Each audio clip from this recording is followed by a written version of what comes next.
Right today, it's at an all-time high, but it's only up 2%. Is that really a big shift? So, yeah, whatever the media says, you look under the rocks, you start turning things over, you look behind the curtain, you just start poking. And like with professional investors, financial media reporters also spend a bunch of time in front of a screen. So it's pretty easy to get a hold of them. Say, hey, you did this report and I was really curious about blah, blah, blah. Just ask them the question.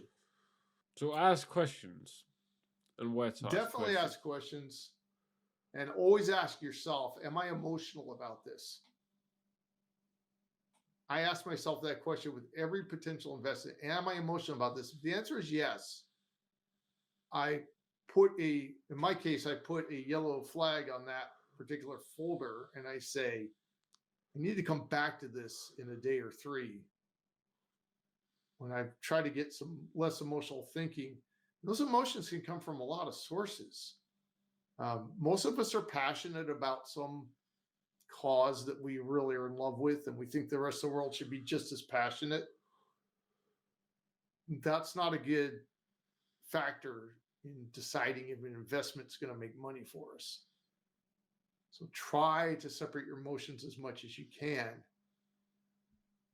And this is another reason you ask where to get ideas. Don't get ideas from the cocktail party, from your wife's cousin's brother's dog, cat. Yeah, I mean, we've all heard these stories. And the financial industry has some people in it who are less than honest. And these people will play on those emotions. They will say, well, Joey really liked his financial person, so that person must know something. It's like, no, those are unrelated statements. Joey likes his financial person is a statement. Fine. That's an emotional comment about Joey's opinion. The conclusion that the finance guy must know something is not followed. That's not necessarily true. Another thing that we see a lot that we didn't see 30 years ago was gender-based investing, which makes no sense. Women should do this. Men should do that. Third gender should do this.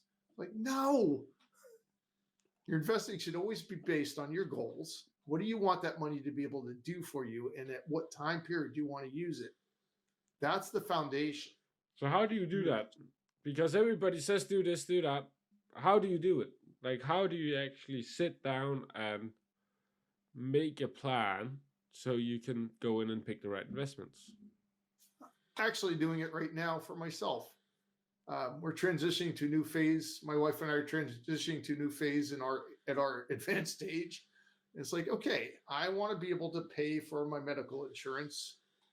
I need to make these payments at this time period over this span of year, expected lifespan of years. Then I take my lifespan and I add another 10 years. So in my calculation, I'm figuring I'm living to 107. So that way I don't run out of medical insurance money. I'll never run out. And then say, okay, what's a good lower risk investment that I can draw monthly draws to pay those insurance bills